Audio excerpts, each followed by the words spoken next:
नमस्कार दोस्तों, दरभंगा रॉक्स में आपका स्वागत है। आज का दिन बेहद ऐतिहासिक है। जी हाँ दोस्तों, मिथिला की बात करें तो फिर से आज एक और इतिहास रचा जा रहा है और इसी इतिहास को रचा जा रहा है झंझारपुर से। झंझारपुर से सहरसा की ऐतिहासिक यात्रा आज से शुरू होने जा रही है। इसका उद्घाटन रेल मंत्री अश्विनी वैष्णव वीडियो कॉन्फ्रेंसिंग के माध्यम से दोपहर 1 बजे करने वाले हैं और कुर्सियाँ लग गई हैं, पंडाल तैयार है, तमाम जो म्यूज़िक सिस्टम है वो तैयार है। यहाँ पर जो ऑडियो सिस्टम है जहाँ से भाषण होगा और हरी झंडी दिखाई जाएगी वीडियो कॉन्फ्रेंसिंग के माध्यम से। एलईडी के ज़रिए लोग यहाँ से देख सकेंगे और इस तरह से ये ऐतिहासिक आज दिन होने जा रहा है, जिसके लिए झंझारपुर पूरी तरह से तैयार दिखाई दे रहा है। आपको बता दें कि 3 जोड़ी ट्रेन यहाँ से नई ट्रेन चलने वाली है, यानी कि फिर से जो मीटर गेज में ट्रेनें चला करती थीं वैसी ही कुछ गहमा गहमी यहाँ देखने को मिलेगी और यात्रियों को की जो है वह भारी डिमांड यहाँ से हो सकता है मिलेगी, जिससे आने वाले दिनों में तो ट्रेन भी दिखाई दे रही है किनारे और इसे सजाया संवारा जा रहा है, फूल माला से लादा जा रहा है और इसी ट्रेन को वो हरी झंडी दिखा करके सहरसा की दिशा में रवाना किया जाएगा। और कल यानी रविवार से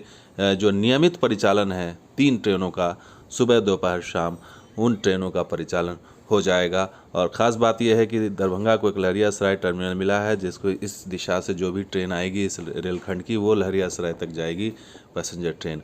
और सबसे बड़ी चीज़ ये है कि यहाँ से जो 88 साल बता रहे हैं, 87 साल पहले रेल सेवा हुआ करती थी कोसी क्षेत्र में सहरसा सुपौल के लिए, वो रेल सेवा फिर से बहाल हो रही है। तो निश्चित रूप से ये 80-88 साल के बाद ये ऐसा क्षण आया है जो इस पीढ़ी ने शायद ही सोचा होगा कि उसे ये यात्रा देखने को मिलेगी और एक सपने को साकार होने जैसी स्थिति है दिखाई दे रही है कि जो पिछली पीढ़ी ने नहीं देखा होगा, जो बूढ़ी हो गई होगी, जिसकी आंखें पथरा गई होंगी और वो अभी जीवित होंगे, तो उनके लिए ये सपना देख रहे होंगे अपनी आंखों से आज का दिन। और न सिर्फ झंझारपुर बल्कि घोघरडिया भी तैयार है और घोघरडिया स्टेशन पर जो है तमाम तैयारियां पूरी कर ली गई हैं पर रेल परिचालन के लिए। रविवार से यहाँ पर ट्रेन की सीटी बजेगी, लोग सवार होंगे और दोनों दिशा में, दरभंगा और सहरसा दोनों दिशा में यात्रा कर पाएंगे निर्बाध रूप से।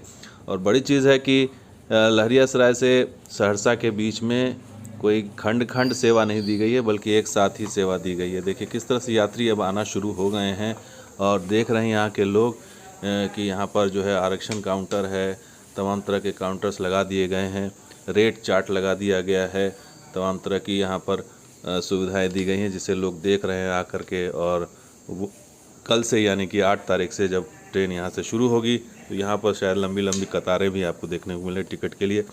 तो ये स्थिति बतला रही है कि दोबारा इतिहास लिखा जा रहा है। 80-88 साल के बाद दोबारा इतिहास लिखा जा रहा है। हम लोगों ने तो कभी देखा नहीं कि पहले ट्रेनें चला करती थी, सुनते थे अपने पूर्वजों से, लेकिन आज वो सपना फिर से रेलवे ने साकार कर दिया इस पूरे इलाके के लिए। और निश्चित रूप से बधाई के पात्र हैं रेलवे और इन तमाम मिथिला के यात्रियों को, लोगों को बधाई हो। आज का दिन वाकई ऐतिहासिक है और इसे जो है स्वर्णिम अक्षरों में लिखा जाएगा कि मिथिला का 2 भाग फिर से एकजुट हो रहा है। एक भाग इससे पहले जयनगर से आगे नेपाल से जुड़ा था, जनकपुर धाम से, और आज कोसी का जो दूसरा पार्ट है वो मिल रहा है एक पहले वाले पार्ट से।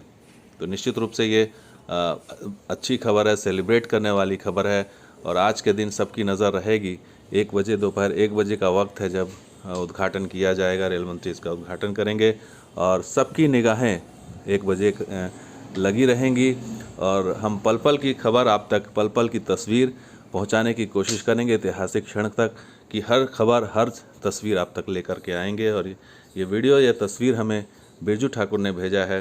बिरजू ठाकुर लगातार इस इलाके की तस्वीर, खबरें, वीडियो हम तक पहुंचा रहे हैं और बिरजू ठाकुर को बहुत बहुत शुक्रिया इस वीडियो को शेयर करें। तो दोस्तों ये वीडियो कैसा लगा जरूर लाइक कीजिए, शेयर कीजिए, सब्सक्राइब कीजिए। कुछ और वीडियो के साथ जरूर आप देखते हैं दरभंगा रॉक्स। शुक्रिया, धन्यवाद। जय हिंद, जय बिहार, जय मिथिला।